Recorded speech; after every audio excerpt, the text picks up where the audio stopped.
और एक और बड़ी खबर, बंधकों पर इजरायली अधिकारी का बड़ा बयान। बंधकों के मुद्दे पर जारी है बातचीत। नेतन्याहू के रुख से अलग दिखा यह बयान।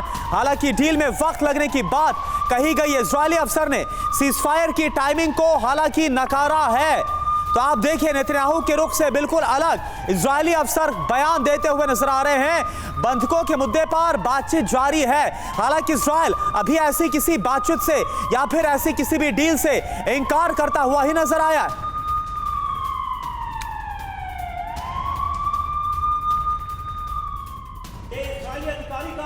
बयान, आइए देखते हैं कि बंधकों पर डील में सीजफायर का कांटा आखिर क्यों फंसा हुआ है। डील में सीजफायर का रोड़ा, इसका जिक्र क्यों हो रहा है, कहां पर पेंच फंस रहा है। डील के तहत 5 दिन के सीजफायर की चर्चा की गई है। कहा गया है कि 5 दिन का युद्ध विराम करना होगा, लेकिन इसमें डर यह है कि हमास अपने आप को रीग्रुप कर सकता है। सीजफायर की टाइमिंग भी बताई जा रही है। इजरायल सीजफायर करने पर सहज नहीं है। वो नहीं चाहता कि सीजफायर इस मोड़ पर हो जंग के। इजरायल की चिंता यही है कि रीग्रुप हो सकता है। हमास अपने आप को फिर शक्तिशाली बना सकता है और फिर हमले का डर रहेगा इजरायल पर। बिल्कुल समीर, और क्या जानकारी। आईडीएफ को मिल रही कामयाबी में ब्रेक की भी बहुत बड़ी चिंता है। तो ये जानकारी, ये जो चिंता है वो सीजफायर को लेकर जाहिर की गई। संजय सोई सर, सवाल यहां पर ये उठता हुआ नजर आ रहा है कि पहले ही वॉर कैबिनेट में क्लियर किया गया था कि जो फोकस है वो बंधकों की रिहाई से ज्यादा हमास के खात्मे पर होना चाहिए,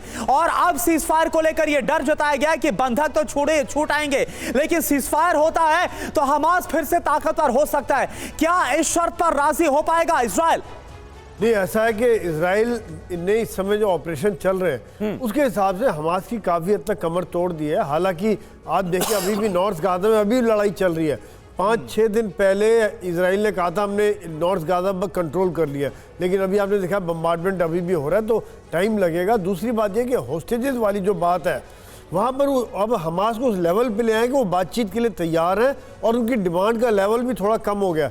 कोई 50 होस्टेजों को छोड़ने की जिस प्रकार से बात हो रही है, तो यहाँ पर मेरा ये विचार है कि एक तो वो शायद विदेशी बंधकों को छोड़ेंगे जिसमें कोई ओल्ड और औरतें होंगी।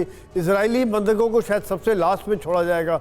दूसरी बात, तो वो अभी भी बचे रहेंगे, तो उसके बाद भी इजराइल एक तरह से अकेला महसूस करना शुरू हो जाएगा। तो यही कारण है कि वो चाह रहे हैं कि सभी बंधकों को छोड़ा जाए। दूसरा, इनका अटैक का मोमेंटम बना हुआ है। इस समय में सेना पूरी शक्ति से हमले कर रहे हैं, एक के बाद एक हमले कर रहे हैं, आगे बढ़ते जा रहे हैं। यहाँ अगर रुक जाते हैं तो यहाँ पर हमास को दोबारा से अपना कमांड कंट्रोल हासिल करने में, उनके फाइटरों को हौसला अफजाई करने का मौका मिल जाएगा।